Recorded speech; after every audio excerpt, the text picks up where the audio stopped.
que em ato público com Lula, o presidente do PDT, Carlos Lupe, declarou que o partido está ao lado do petista neste ano. No entanto, o candidato da legenda na primeira etapa das eleições não mostra disposição em apoiar o ex-presidente, que minimiza o desconforto. Vamos acompanhar. O PDT não é importante pela quantidade de votos que teve nessas eleições. O PDT é muito importante pela história dele. É muito importante pelo significado dele.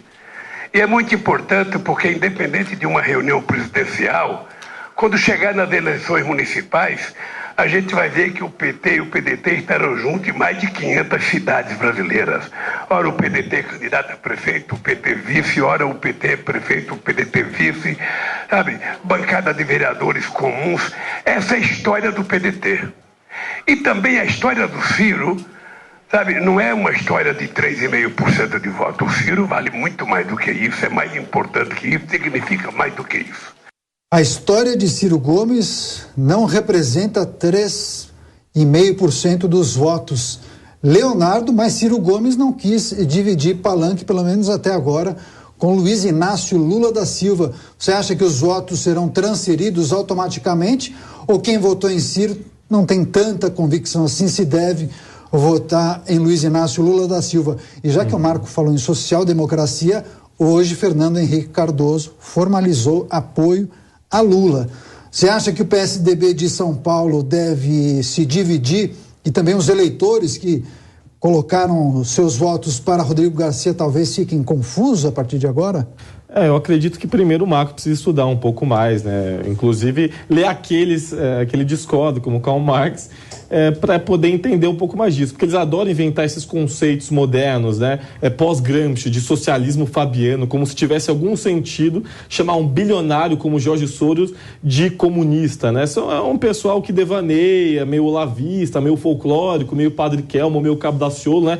Essa galera aí meio que a gente dá risada, que serve para nos entreter num debate eleitoral. Agora, aqui em São Paulo já começou essa debandada de diversos tucanos históricos, né? Metade do secretariado quase do Rodrigo Garcia já está sinalizando que vai embora, porque realmente não tem a menor condição. É um partido com o PSDB, que em 89, no segundo turno de Lula e Fernando Collor, Mário Covas apoiou Lula em defesa do Estado de Direito. Posteriormente também o PSDB adotou diversas posturas em defesa da verdade, da ciência, da democracia. E nesse ano, infelizmente, por conveniência política eleitoral e um tanto quanto falta de caráter, Rodrigo Garcia apoiou Bolsonaro. Gente, em nível... de novo, é isso que apoiou, eu tô falando e eu não permito que você me interrompa. Eu vou finalizar minha fala e você fica aí e depois você fala. Porque você faz o mesmo, você é hipócrita. Ele tá nervoso. Você faz o mesmo. Eu tô vendo que ele tá nervoso, eu não tô entendendo. Você faz o mesmo, você é hipócrita. Eu fico nervoso porque você é hipócrita, você faz o mesmo.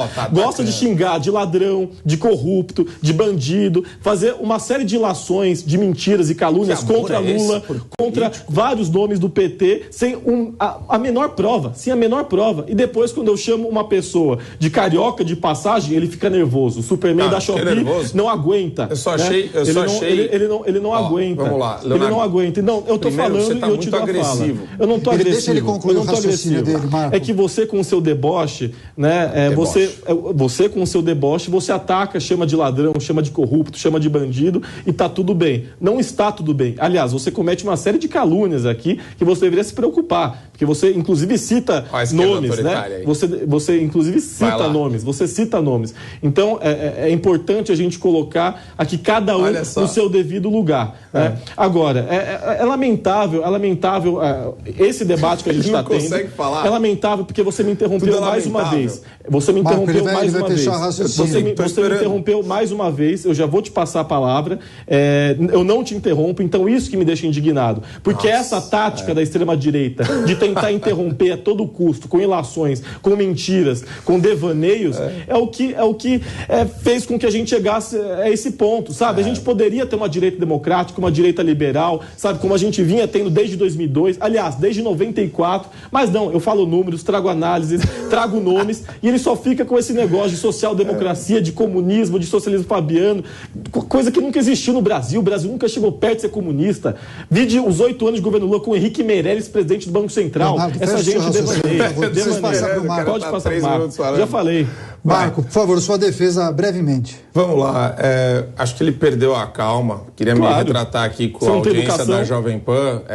Assim, respeito gratuito é uma coisa muito feia. Sim, acho que concordo. ninguém está em casa às 10h25 para ficar ouvindo. Você não tem educação, alguém proferir de maneira desrespeitosa ladrão, nomes bandido, corrupto. Taxativos. Pois é. E outra coisa, interessante, aqui eu quero tentar analisar um pouco a psique do Leonardo, né? Que a gente está falando de também. Políticos, né? A gente não está falando da mãe dele, do pai dele, dele.